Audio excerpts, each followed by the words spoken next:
আসসালামু আলাইকুম। ইতিমধ্যে তোমাদের পদার্থবিজ্ঞান প্রথম পত্রের পরীক্ষা শেষ হয়েছে। যাদের ভালো হয়েছে তাদের জন্য আলহামদুলিল্লাহ, এবং যাদের খারাপ হয়েছে তাদের জন্য আর কি বলবো। তাই যাদের খারাপ হয়েছে তাদের জন্য আমার এই ভিডিওটা। তাই তোমাদের পরীক্ষা খারাপ হয়েছে এই ভেবে মন খারাপ করে বসে থেকে লাভ নাই। আমাদের পরীক্ষা কিন্তু সমন্বয়ে মানবন্ধন করতে হয়।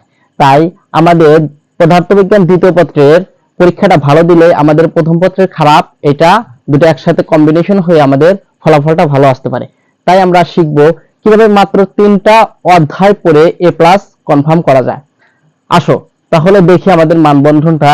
দেখো, সিকিউতে থাকবে 50, সিকিউতে 50, এমসিকিউতে 25 আর প্র্যাকটিক্যালে থাকবে 25। এই মোট 100 মার্কের পরীক্ষা। আমাদের অধ্যায় সমূহ আছে মোট হলো কয়টি?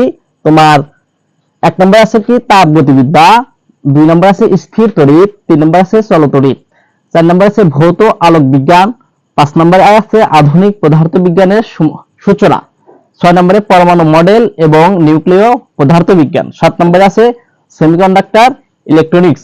আমাদের মোট অধ্যায় আছে মোট 7টি। আমরা যে কোনো 3টি অধ্যায় পড়ে ইনশাআল্লাহ ভালো রেজাল্ট করতে পারি। তাহলে চলো দেখি কোন অধ্যায় থেকে কয়টা প্রশ্ন আসতে পারে। তাপগতিবিদ্যা থেকে তোমার নিশ্চিতভাবে একটা প্রশ্ন আসবে।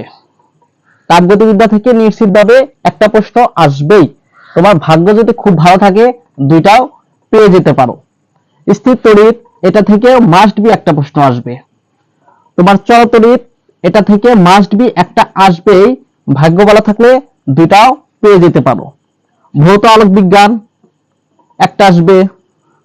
আধুনিক পদার্থবিজ্ঞানের সূচনা একটা সিকিউ আসবে। পরমাণু মডেল এবং নিউক্লিয়াস পদার্থবিজ্ঞান থেকে তোমার একটা সিকিউ মাস্ট বি আসবে। সেমিকন্ডাক্টর ও ইলেকট্রনিক্স, এখান থেকে প্রতি বছর প্রশ্ন হয় না। দেখা যায় হয়তো 1 বছর হইলো সামনের বছর নাও হতে পারে। মানে তোমার 1 বছর হলে সামনের বছর হতেও পারে নাও হতে পারে, এরকম মানে আসতে পারে নাও পারে।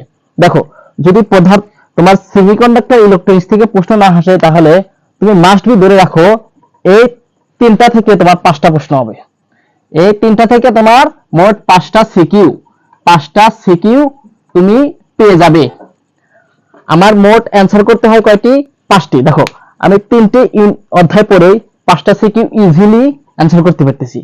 এখন তুমি যদি আরো সেফ জোন থাকতে চাও, আমাদের মোট পরীক্ষা প্রশ্ন আসে মোট 8টি। আমার এই 3টি অধ্যায় পড়ে 5টা সিকিউ কমপ্লিট হচ্ছে। আর আমি এই বাকি 4টি পড়ে আমি এই বাকি 4টি পড়ে 3টি সিকিউ পাবো। আমি এই বাকি 4টি পড়ে 3টি সিকিউ পাবো। আমার অ্যান্সার করতে হবে মোট 5টি। দেখো, আমি এই 3টি অধ্যায় পড়ে 5টি সিকিউ পেয়ে যাচ্ছি। আমার আরো কনফিডেন্স বাড়ানোর জন্য আমার এই যে কোনো একটি, আমি এই 4টার মধ্যে থেকে আমি 10 নম্বরটা পুরোই বাদ দিলাম। 10 নম্বর অধ্যায়টা সেমিকন্ডাক্টর ইলেকট্রনিক্স আমি বাদ, কারণ এটা প্রত্যেক বছর প্রশ্ন হয় না। তাই আমি কি করব? পরমাণু মডেল এবং নিউক্লিয়ার পদার্থবিজ্ঞান এই অধ্যায়টা তোমার সহজ। আবার আধুনিক পদার্থবিজ্ঞানের সূচনা এই অধ্যায়টা সহজ। তুমি এই 2টা অধ্যায় মিলে যে কোনো একটা অধ্যায় খুব ভালো করে পড়বে। তাহলে কি করব?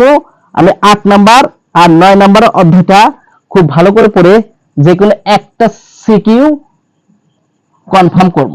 তাহলে আমার কি এখানে যদি আমার 5টা মধ্যে 4টা চলে আসে, হঠাৎ বাই চান্স 5টা আসলো না 4টা আসলো, তাহলে আমি এই একটা দিয়ে কভার করতে পারবো। তাহলে দেখো, তাপগতিবিদ্যা, স্থির তড়িৎ, চলতড়িৎ, আর আমি এই যে 7 নাম্বার, 8 নাম্বার, 9 নাম্বার, 10 নাম্বার এই সবগুলো অধ্যায় থেকে যে কোনো একটা অধ্যায় পড়েই ইনশাআল্লাহ আমার পরীক্ষা অনেক ভালো হবে। তাহলে ইনশাআল্লাহ সামনের সবার আগে ভিডিও পেতে আমাদের চ্যানেল ইডি ম্যাজিশিয়ান সাবস্ক্রাইব করে রাখবে। আল্লাহ হাফেজ, ধন্যবাদ।